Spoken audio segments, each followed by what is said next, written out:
The K. Lisa Yang and Hock Tan Institute on Employment and Disability has as its primary focus improving employment outcomes for people with disabilities, enhancing opportunities for them to participate more fully in society as a whole through access to education, transportation, housing, all of the things that make us fully participating citizens. People with disabilities are disparately disadvantaged in accessing employment.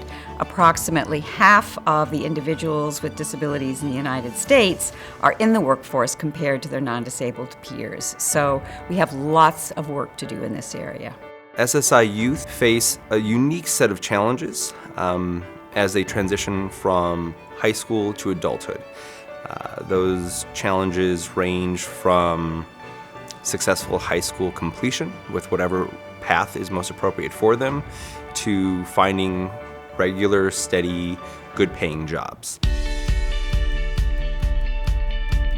Your whole life, you're transitioning to whatever you're going to do after you finish school. Although for students with disabilities, there are some legal requirements around transition planning and services. They're required to have a transition plan, to have goals of what they want to do after high school, post-secondary goals, and then a plan that includes the different types of services and instruction that they're going to receive in order to help them get to those goals.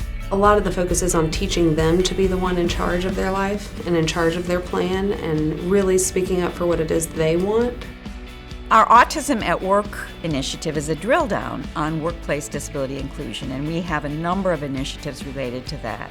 We work with employers, taking our workplace disability inclusion policies and practices and looking at how they can enhance affirmative outreach to people with autism to try to include this group in the workforce. We also are working to improve the awareness of our own HR professionals for the future here at Cornell by getting them internships, and we have coursework focused on how we can take good workplace practices and target them for people who are neurodiverse and help them to succeed in the workplace.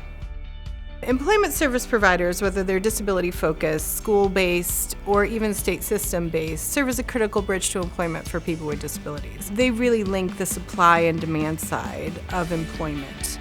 There's very little research as to what's really effective in getting people jobs and in forming good relationships with employers.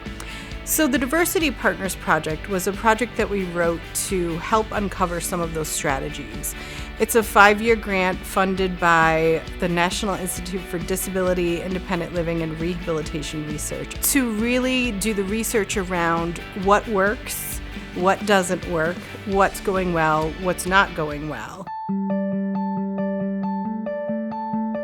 The Promise Project is a 5-year research demonstration grant that's funded through the U.S. Department of Education that was specifically aimed at looking at outcomes for youth and their families, and the youth had to be receiving supplemental security income, SSI.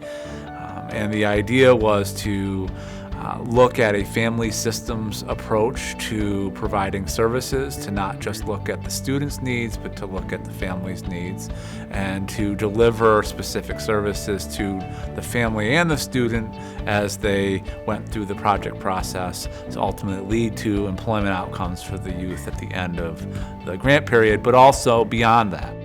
When we first started, our youth were between the ages of 14 and 16. Right now, most of our youth are 18 or above. And so a good portion of them are at that point in their lives where they're looking at high school completion. Many of them have completed high school. It's wonderful to see these youth walking away with Regents diplomas, with credentials and certificates so that they're ready for that next stage in their life. In the last quarter, we've seen a 30% increase in the number of kids that received unemployment support and got paid employment.